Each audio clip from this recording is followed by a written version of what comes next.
নমস্কার, পাকবিচিত্রায় সকলকে স্বাগত জানাই।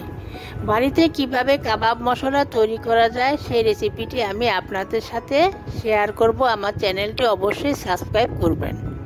বাড়িতে কিভাবে কাবাব মশলা তৈরি করতে হয় সেই রেসিপি আজ আমি আপনাদের সাথে শেয়ার করব। তার জন্য আমি নিয়েছি এখানে ছোলার ডাল নিয়েছি 1 টেবিল চামচ, পোস্ত নিয়েছি 1 টেবিল চামচ, সাদা জিরে নিয়েছি 1 টেবিল চামচ, মৌরি নিয়েছি 1 টেবিল চামচ, একটা জয়ত্রী নিয়েছি, জয়ফল নিয়েছি হাফ, দুটো বড় এলাচ নিয়েছি, লবঙ্গ নিয়েছি 10টা, গোলমরিচ নিয়েছি 12টা, কস্তুরি মেথি নিয়েছি 1 টেবিল চামচ, 1 টেবিল চামচ কাবাব চিনি নিয়েছি, 1 ইঞ্চি দারচিনি নিয়েছি, এখানে 10টা ছোট এলাচ নিয়েছি, স্টার এনিস নিয়েছি দুটো,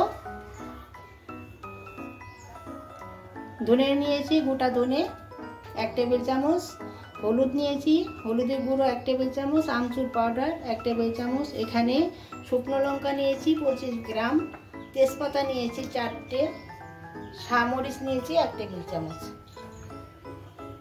দেখুন গ্যাসে আমি একটা কড়াই বসিয়ে গ্যাসটা অন করে নিয়েছি। এখন আমি শুকনো লঙ্কাগুলি দিয়ে দিচ্ছি,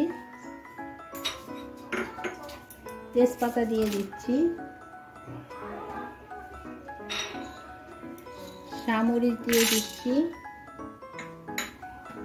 গোটা ধনে দিয়ে দিচ্ছি,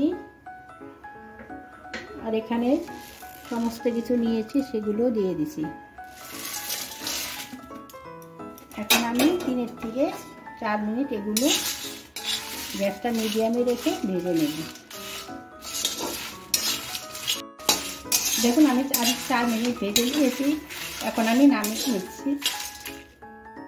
দেখুন সব কিছু আমি একটা মিক্সিং জারে নিয়ে তেজপাতাটা আমি আগে নিয়ে নিয়েছি।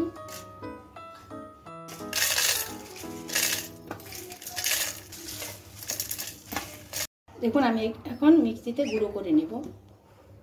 আমি মশলাগুলো সব গুঁড়ো করে নিয়েছি। এখন আমি আমচুর পাউডার আর হলুদ গুঁড়োটা মিশিয়ে দিচ্ছি, মিশিয়ে আবার একটু ঘুরিয়ে নিচ্ছি।